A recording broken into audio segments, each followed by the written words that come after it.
ज्येष्ठ मास शुक्ल पक्ष की निर्जला एकादशी का महात्म्य। युधिष्ठिर ने कहा, जनार्दन, अपरा का सारा महात्म्य मैंने सुन लिया। अब ज्येष्ठ के शुक्ल पक्ष में जो एकादशी हो उसका वर्णन कीजिए। भगवान श्री कृष्ण बोले, राजन, इसका वर्णन परम धर्मात्मा सत्यवती नंदन व्यास जी करेंगे, क्योंकि ये संपूर्ण शास्त्रों के तत्वज्ञ और वेदांगों के पारंगत विद्वान हैं। तब वेद व्यास जी कहने लगे, दोनों ही पक्षों की एकादशियों को भोजन न करें।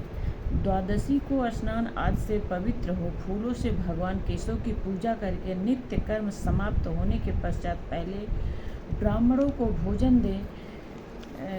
भोजन देकर अंत में स्वयं भोजन करें। राजन, जनना शौच और मरणा शौच में भी एकादशी को भोजन नहीं करना चाहिए।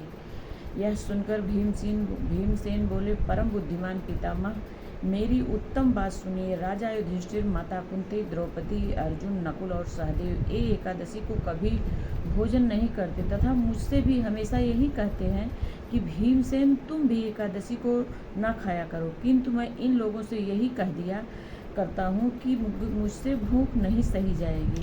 भीमसेन की बात सुनकर व्यास जी ने कहा, यदि तुम स्वर्गलोक की प्राप्ति अभीष्ट है तो नरक को दूषित समझते हो तो दोनों पक्षों की एकादशी को भोजन ना करें। भीमसेन बोले, महाबुद्धिमान पितामह, मैं आपके सामने सच्ची बात कहता हूँ, एक बार भोजन करके भी मुझे व्रत नहीं किया जा सकता, फिर उपवास करके तो मैं रह ही कैसे सकता हूँ। मेरे उदर में वृक्क नामक अग्नि सदा प्रज्वलित रहती है, अतः जब मैं बहुत अधिक खाता हूँ तभी यह शांत होती है। इसलिए महामुनि, मैं वर्ष भर में केवल एक ही उपवास कर सकता हूँ जिससे स्वर्ग की प्राप्ति सुलभ हो, तथा जिसके करने से मैं कल्याण का भागी हो सकूँ। ऐसा कोई एक व्रत निश्चय करके बताइए, मैं उसका यथोचित रूप से पालन करूँगा। व्यास जी ने कहा, भीम, ज्येष्ठ मास में सूर्य वृष राशि पर हो या मिथुन राशि पर हो, शुक्ल पक्ष में जो एकादशी हो उसकी यत्नपूर्वक निर्जल व्रत करो। केवल कुल्ला या आचमन करने के लिए मुख में जल डाल सकते हो, उसको छोड़कर वह किसी प्रकार का जल विद्वान पुरुष मुख में न डाले, अन्यथा व्रत भंग हो जाता है।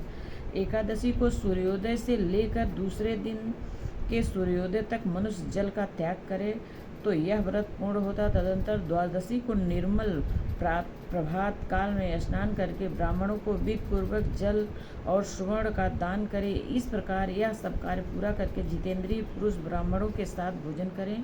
वर्ष भर में जितनी एकादशियाँ होती हैं उन सब का फल निर्जल एकादशी के सेवन से मनुष्य प्राप्त कर लेता है, इसमें तनिक भी संदेह नहीं है।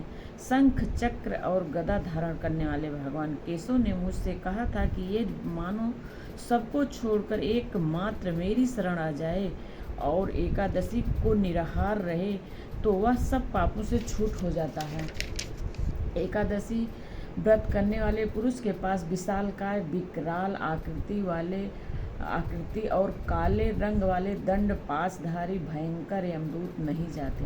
अंतकाल में पीताम्बरधारी, सौम्य स्वभाव वाले, हाथ में सुदर्शन धारण करने वाले और मन के समान वेगशाली विष्णु दूत आकर इस वैष्णव पुरुष को भगवान विष्णु के धाम ले जाते हैं। अतः निर्जला एकादशी को पूर्ण यत्न करके उपवास करना चाहिए। तुम भी सब पापों की शांति के लिए यत्न के साथ उपवास और हरि का पूजन करो। स्त्री हो या पुरुष, यदि उसने मेरु पर्वत के बराबर भी महान पाप किया हो तो वह सब एकादशी के प्रभाव से भस्म हो जाता है।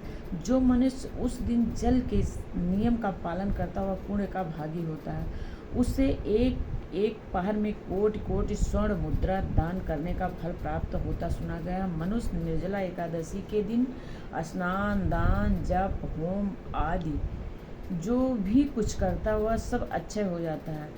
यह भगवान श्री